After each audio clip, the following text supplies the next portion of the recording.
First of all, the planet we live on exists for a very long time and held many civilizations before our own, who started 5,700 years ago. So 5,700 years ago started our own cycle of time and not the physical creation of the earth. Now let me just show you how do we know all this using these three methods I just told you. So first, for the fact that the earth is much older, first of all, by reading literally, it's very easy. In Kohelet it's written that generations of men come and go, but the earth stands forever.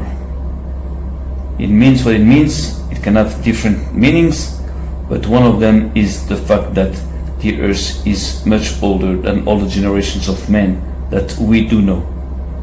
Now by logical deduction, check it out.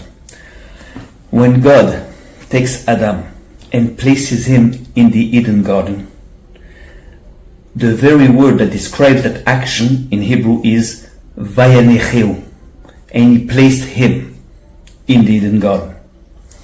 Now that very word is only repeated once in the entire book of Genesis to describe Lot being extracted out of Sodom by those two angels. Over there it's written vayanechu. It's a plural because over there it's like two angels.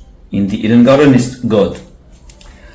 Now if this word is being chosen, is being repeated on purpose, because you know every word is very carefully chosen in the Torah. Torah is not a newspaper, it's not like a book.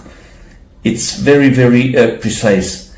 So if that same word is being repeated in that second story, is in order for you to understand that there is a link between these two actions and probably between these two men. Now, in order to prove a fact in Judaism, you need 2 or 3 witnesses. And in order to make sure that the Torah wants you to understand that there is a link between Adam and Lot, or between those two actions, you need more than just like a word that repeats itself. Now, when we dig a little deeper, you know that in Hebrew, every letter is also a number. So Adam, which is Aleph Dalet Mem, has a value. The name of Adam has the value of 45 in Hebrew. Aleph is 1, Dalet is 4, and Mem is 40. And Lot has also the same value, 45. Lamed is 30, Vav is 6, and Tet is 9. So here is a second point, a second fact that allows us to think that there is a link between Adam and Lot. There were both of them extracted the same way, and both their names have the same value. So that's important. Now the third thing that reinforces the fact that there is a very strong link between Adam and Lot, a secret link in the Torah because it's not openly, taught, is that if it is two angels that extracted Lot out of Sodom, when God places Adam into the Eden garden, God is being named twice by two names, Hashem, Elohim. So here are 3 witnesses that tell us that, hey, there is a link between Lot being extracted out of Sodom and Adam being placed in the Eden garden. And that allows us to think that maybe was Adam himself also extracted out of a civilization that was about to be destroyed or being destroyed. You understand? Now this is how the Torah demystifies itself.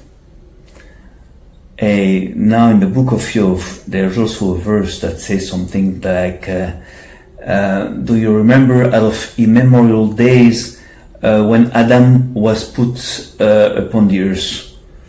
And here again, that verse makes the allusion to the fact that Adam was placed on the earth and not formed out of his soil the way we tend to understand when we read the text, literally. And now, by reading sideways, the very first word, Bereshit, which is translated in the beginning but means actually in the beginning of, forget about it, as an anagram which is Beshe'erit, which means in the leftovers. That means that when you read in the beginning God created the skies and the earth, you can also read sideways by reading in the leftovers God created the skies and the earth. So if there are leftovers, that means that there was a civilization before ours, something was broken, and there were like leftovers from something that existed before our time. This is how we read sideways.